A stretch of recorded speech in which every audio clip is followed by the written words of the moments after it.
नमस्कार, बहुत स्वागत है आपका। आप देख रहे हैं जी मध्य प्रदेश छत्तीसगढ़। आपके साथ मैं हूं सोनाली सिंह। ईरान धुआं धुआं हो गया है। जी हां, इजराइल के घातक हमले से ईरान थर्रा रहा है। ईरान के अहम ठिकाने धू धू कर जल रहे हैं।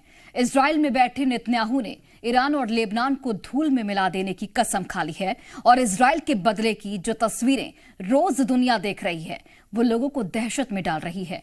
दिखाते हैं रिपोर्ट।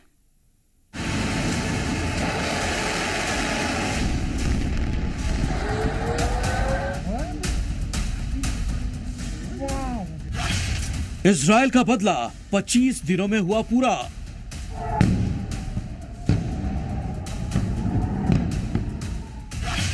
नेतन्याहू का ऑर्डर, मिडिल ईस्ट डिसऑर्डर।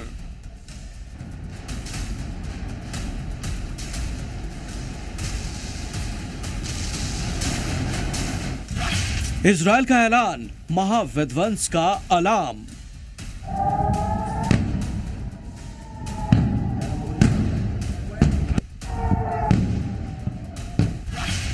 पहले वार्निंग, फिर अटैक, ईरान को सेटबैक।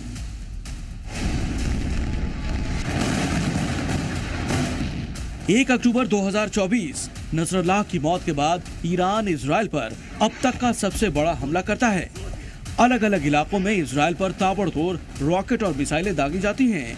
25 दिनों बाद ईरान के हमले का जवाब आता है। इजराइल 3 घंटे तक ईरान के कई ठिकानों पर अटैक करता है, जिसमें ईरान के सैन्य ठिकानों को जबरदस्त नुकसान हुआ है।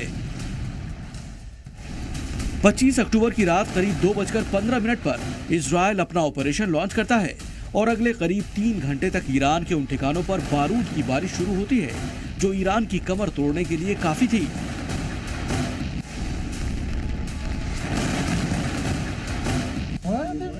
मीडिया रिपोर्ट्स की माने तो इजराइल के 100 से ज्यादा फाइटर जेट्स ने ईरान के अलग अलग इलाकों में इस हमले को अंजाम दिया।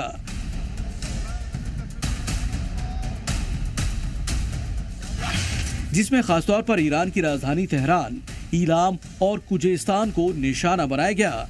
इन हमलों में F-35 फाइटर जेट्स का इस्तेमाल किया गया। इजराइल ने सीरिया में रडार ठिकानों पर शुरुआती हमला किया, जिसके बाद ईरान ने एयर डिफेंस सिस्टम और रडार को निशाना बनाया। ईरान का दावा है कि इजराइल के ज्यादातर हमले को वक्त रहते नाकाम कर दिया गया, जिससे ईरान को काफी कम नुकसान हुआ है।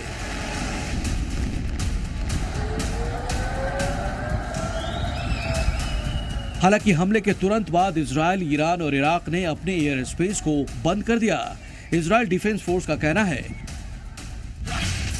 कि 1 अक्टूबर को इजराइल पर हुए हमले के जवाब में ये कार्रवाई की गई है। ईरान और मिडिल ईस्ट में उनके सहयोगी 7 अक्टूबर 2023 से 7 मोर्चों पर हमले कर रहे हैं। हमें भी जवाब देने का हक है। अपनी रक्षा के लिए जो भी जरूरी होगा वो करेंगे। इजराइल के इस अटैक के बाद अब मिडिल ईस्ट में हालात और खराब होने की संभावना है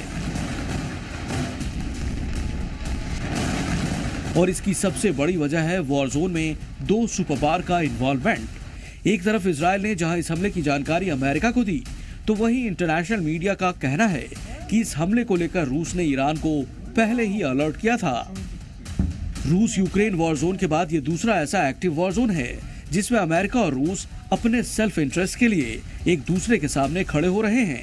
ऐसे में इस बात से इनकार नहीं किया जा सकता कि मिडिल ईस्ट वॉर जोन को लेकर दुनिया का एक बार फिर पोलराइजेशन संभव है और अगर ऐसा होता है तो तीसरे विश्व युद्ध की आशंका को टाला नहीं जा सकता।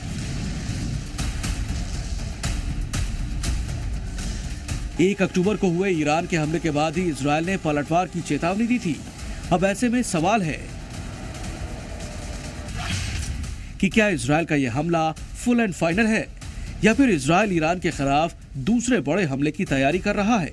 इतना ही नहीं, इस हमले के बाद दुनिया को तो ईरान के भी रिएक्शन का इंतजार है।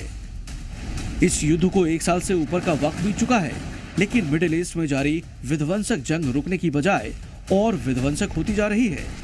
ऐसे में अगर ईरान फिर से इजराइल पर हमला करता है या फिर इजराइल ईरान पर दूसरा अटैक करता है तो मिडिल ईस्ट के हालात और भी गंभीर हो सकते हैं। ब्यूरो रिपोर्ट, जी मीडिया।